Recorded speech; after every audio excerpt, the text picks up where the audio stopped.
नमस्कार दोस्तों, मैं राजकुमारी मिश्रा। आज आपको मैं सद्गुरु और संत की महिमा क्या होती है, संत सद्गुरु क्या हैं, मैं उनके बारे में आपको समझाना चाहती हूँ। कैसे उनकी परख होती है, उनको पहचाना कैसे जाता है।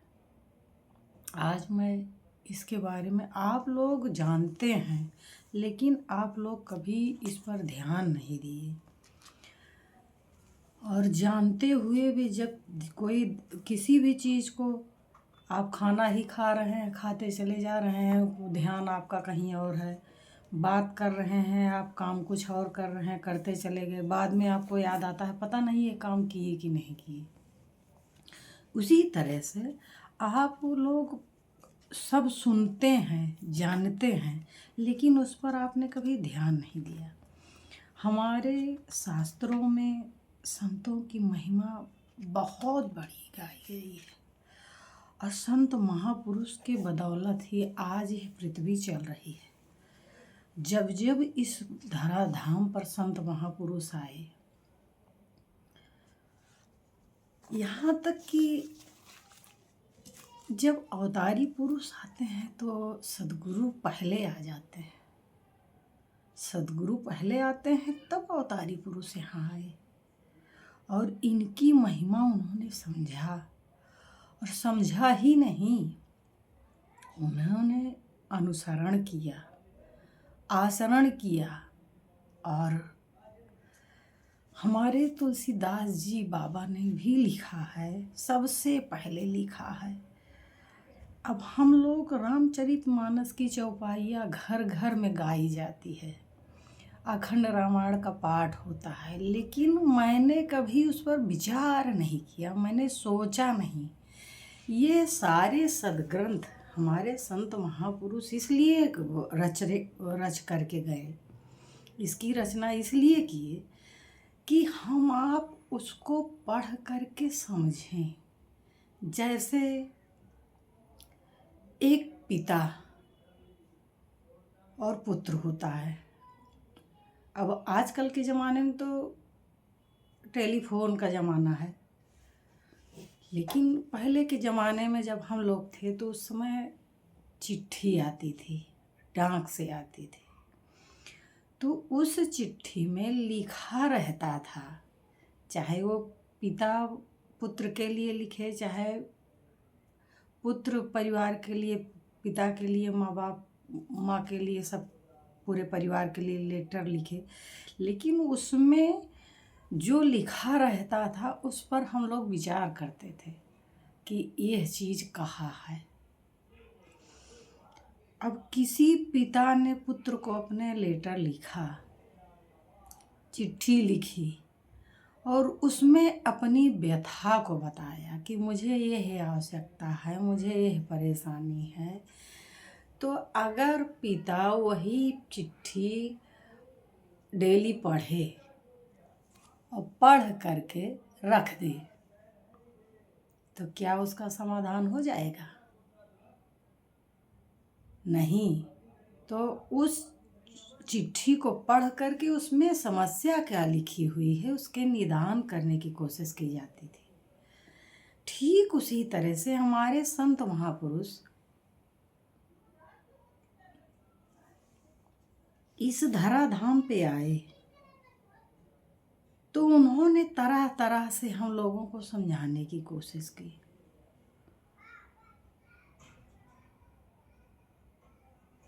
और यह शास्त्र हमारे लिए एक लेटर की तरह है। इसको हमारे संत महापुरुष लिख करके गए, हमारे लिए एक लेटर है। और उस लेटर में लिखा क्या है, उस शब्द पर विचार करके हमको उसी रास्ते पर चलना है, हमको ऐसे ही करना है। इसका अर्थ ये है। इसका यह अर्थ नहीं है कि केवल इसको हम गाएं और गा करके आरती कर लें, पूजा कर लें और उसके बाद उठा करके रख दें, ख़त्म। इसका महत्व यही इतना लोग समझ रहे हैं, लेकिन ऐसा नहीं है। ये हमारे आपके लिए एक पिता के लेटर के समान है। ये पिता जो लिख करके हमारे गए हैं, हमारे पूर्वज जो लिख करके गए हैं, जो हमारे संत महापुरुष लिख करके गए हैं, जिसमें वो रहे, जिस तरह से रहनी उनकी थी, वही चीज़ उन्होंने शास्त्रों में लिखा कि आप भी ऐसे ही रहिए, ऐसे करिए। सबसे पहले स्वामी तुलसीदास जी लिखे हैं, बंदम गुरुपद कंज कृपा सिंधु नर रूप हरि। अब बताइए, उसके भी पहले उन्होंने लिखा, जे ही सुमिरत सिद्धि हुई। जिसका सुमिरन करने पर सिद्धि की प्राप्ति होती है। इस पर विचार करना चाहिए। ये पढ़ने की चीज़ नहीं है कि पढ़ें और इसका अर्थ जान करके रख दें। नहीं, ये अर्थ जानने के लिए नहीं है, अर्थ जान करके हमको उस पे चलना है। उन्होंने कितना विनम्रता से, विनम्र भाव से प्रार्थना करके उन्होंने लिखा कि अब से भी आप ऐसा प्लीज़, जैसे आज हम लोग कहते हैं प्लीज़ आप लोग कृपया इस पर ध्यान दीजिए, लेकिन उनके पास ये शब्द नहीं थे, इतने पढ़े लिखे नहीं थे। वो उन्होंने प्रार्थना करके लिखा कि मैं विनती कर रहा हूँ आपसे, विनती करके उन्होंने ये सब लिखा। तो क्या लिखा है, जो सुमिरत सिद्धि हो, इसका सुमिरन किया जाता है। ये नहीं गा करके सुमिरन गा लिए हो गया सुमिरन ना। संत महापुरुष आए जरा दाम पे तो उन्होंने सुमिरन दिया भी। और संत सदगुरु के पास ही ये होता है। बाकी तो गुरु तो आपको भरे पड़े हुए हैं, शिष्य उतने नहीं होंगे इस संसार में जितना इस समय गुरु हैं। तो उन्होंने लिखा कि जहि सुमिरत सिद्धि होय, गणनायक करिवर बदन, करहु अनुग्रह सोई, बुद्धि राशि शुभ गुण सदन। आप बताइए, अब आप लोग इसको रोज पढ़ते हैं, डेली पढ़ते हैं। और उन्होंने लिखा क्या, मूक होई वाचाल, पंगु चढ़य गिरिवर गहन, जासु कृपा सो दयाल, द्रवहु सकल कलिमल दहन। जिसकी कृपा से हम लोग पढ़ते हैं लेकिन विचार नहीं करते कभी।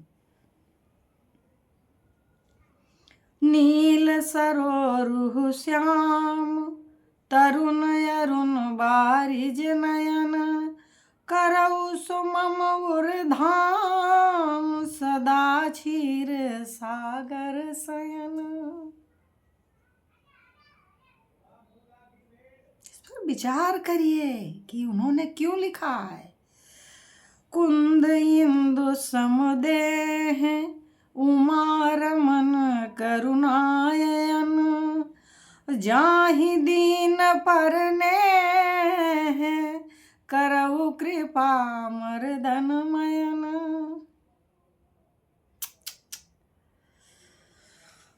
हे प्रभु, तुलसीदास जी ने ये सब लिखा। हम लोग पढ़ते हैं, हर घर में पढ़ी जाती है, लेकिन कोई विचार नहीं करता कभी इस पर। बंदम गुरु पद कंज, पहले गुरु की वंदना लिखी हुई है। सबसे पहले बिना गुरु के तो कोई भक्ति होती ही नहीं है। और गुरु ऐसा वैसा नहीं, इसमें भी उन्होंने पहचानने के लिए लिखा है कैसा गुरु होना चाहिए। बंदम गुरु पद कंज, कृपा सिंधु नर रूप हरि, महामोह तम पुंज, जासु बचन रवि कर निकर। ऐसा इस तरह का सद्गुरु होना चाहिए। फिर उसके बाद लिखे हैं, हम आप एक एक शब्द पर ध्यान दें। पढ़ने से कुछ नहीं हो जाता। सब पूरी आजकल लोगों को पूरे रामायण की चौपाई कंठस्थ है, लेकिन इसको कंठस्थ कर लेने से कोई फायदा नहीं है। इस एक एक शब्द पर हमें पैर रख करके कि कैसे कैसे शब्द लिखे गए हैं क्या करने के लिए, उस तरह से मुझे पैर को अपने आगे बढ़ाना है। कहने का मतलब उन शब्दों पर चलना है। वो शब्द किस तरफ इशारा कर रहे हैं, क्या कह रहे हैं, मुझे वो करना है। बंदम गुरु पद पदुम परागा, सुरुचि सुवास सरस अनुरागा। अमीय मोरी माया चूरन चारो। इस तरह से समन सकल भवरुज परिवारु। और किस तरह से वर्ण करना है सतगुरु का। श्री गुरु पद नख मणि गण ज्योति। ऐसा सतगुरु हो जिसके पद के नाखून को हम अपने नेत्रों को रखें, अपने शीश को रख दें उनके चरण में। इस तरह के सद्गुरु हम पहचाने पहले। श्री गुरु पद नख मणि गण ज्योति, सुमिरत दिव्य दृष्टि हिया होती। जिसके चरण में हम अपना मस्तक रखें और हमारे हृदय में दिव्य दृष्टि प्रज्वलित हो, ऐसे सद्गुरु का चयन करना है।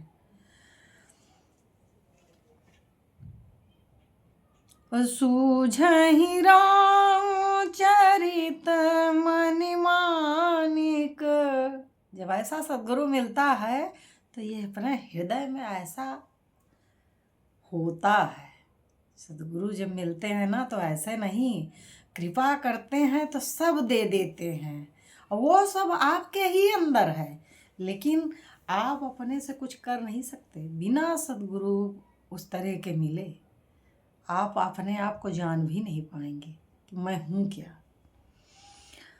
सूझहि राम चरित मणि मानिक, अगुपुत प्रगट जहाँ जो जही खानिक। जो गुप्त है और खान है, ये शरीर ही खान है। वो सद्गुरु जब मिलते हैं ना तो सब निकाल करके बाहर रख देते हैं, आपको दर्शा देते हैं, दिखा देते हैं और कहते हैं कि आज से आप इसी पर चलिए। मैं ऐसे गुरुओं की बात नहीं कर रही हूँ जो आपको कान में फूंक करके और बता दे कि उंगली में ऐसे गिनते रहना। ऐसे गुरु नहीं, जो हमको इसी शरीर में रहते हुए इस शरीर के पार पहुंचा दे, परात्पर परमात्मा के देश में पहुंचा दे। और जब तक उसमें प्रवेश न हो जाए आप कभी मत सोचिए कि कल्पनाओं में ऐसा होता है। कल्पना नहीं, यथार्थ में बोध होता है। बोध, अनुभव नहीं, बोध होता है।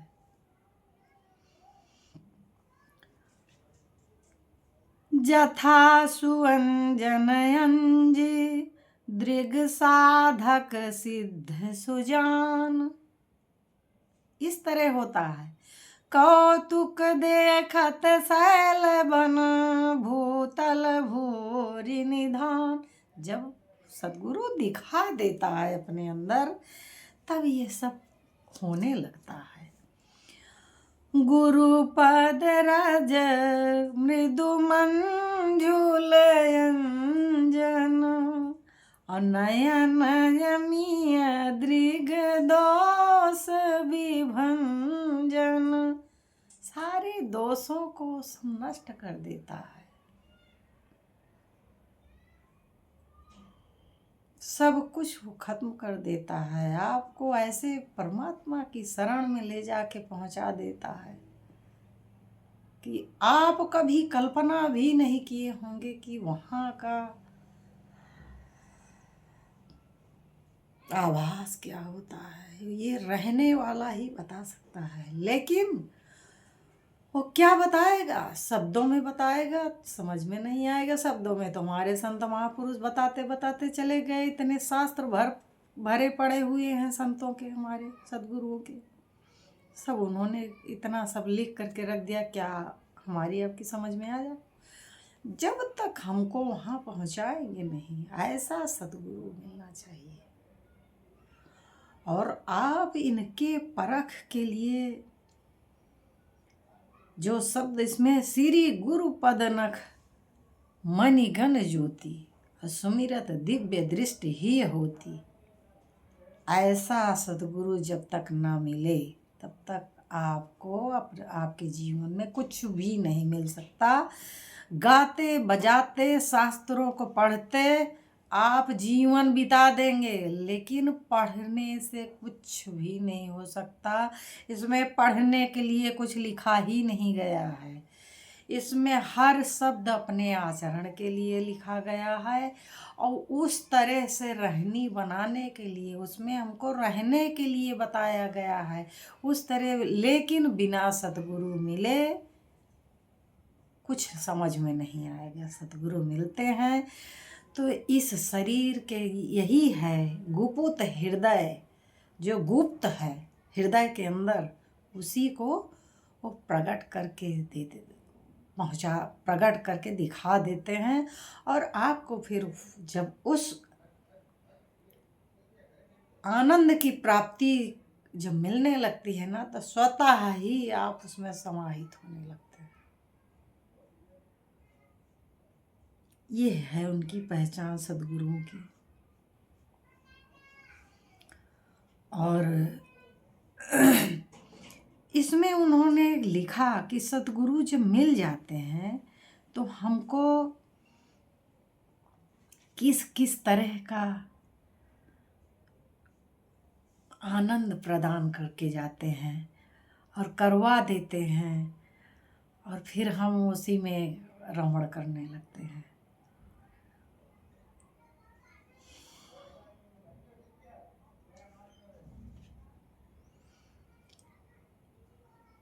तेहि कर बिमल विवेक विलोचन, बरनउँ राम चरित भव मोचन।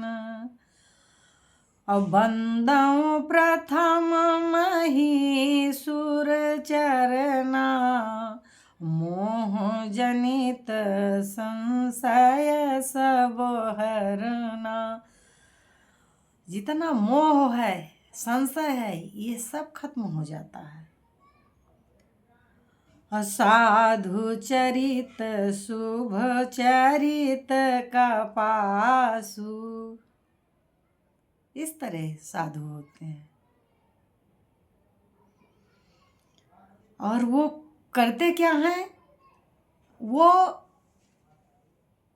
संत महापुरुष आते हैं ना, सदगुरु आते हैं, तो हमारे दुख को अपने ऊपर रख लेते हैं और हमको दुखों से उपराम कर देते हैं। ये हमने नहीं, तुलसीदास जी ने भी लिखा है। जो सही दुख पर छिद्र दुरावा, खुद दुख सहते हैं। और बंदनीय जेहि जग जस पावा, राम भगति उस जगह होती है राम की भक्ति। ये सदगुरु के मिलने के बाद, सदगुरु जब मिल जाता है तो वो भक्ति प्रदान करता है, आपको भक्ति देता है। रामचरितमानस में भी तुलसीदास जी ने लिखा है, भक्ति दान मोहे दीजिए गुरुदेवन के देव, और नहीं कुछ चाहिए निस दिन तुम्हारी सेव। ये तुलसीदास जी ने लिखा है। और हर जगह ये देखिए क्या लिखा है, राम भगति जहाँ सुर सरी धारा। राम भक्ति जहाँ होती है वहीं सुरसर की धारा है। और सरसई ब्रह्म विचार प्रचारा। इस तरह का जब प्रचार होता है संत महापुरुषों के द्वारा, और कोई शिष्य मिलता है तो वहाँ ब्रह्म भी प्रसन्न होकर के प्रकट हो जाते हैं। वो भी आकर के खुश हो जाते हैं, आनंदित हो जाते हैं। और वो सब हमारे आपके अंदर है, लेकिन तब तक नहीं मिलेंगे जब तक सद्गुरु नहीं मिलेगा। सद्गुरु की महिमा अपरंपार है।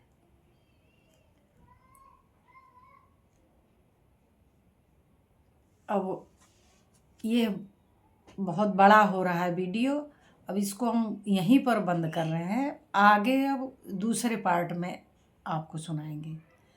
और आप लोगों को जब अच्छा लगे तो लाइक करिएगा, शेयर करिएगा, मेरे शब्दों पर आप लोग विचार करिएगा। नमस्कार।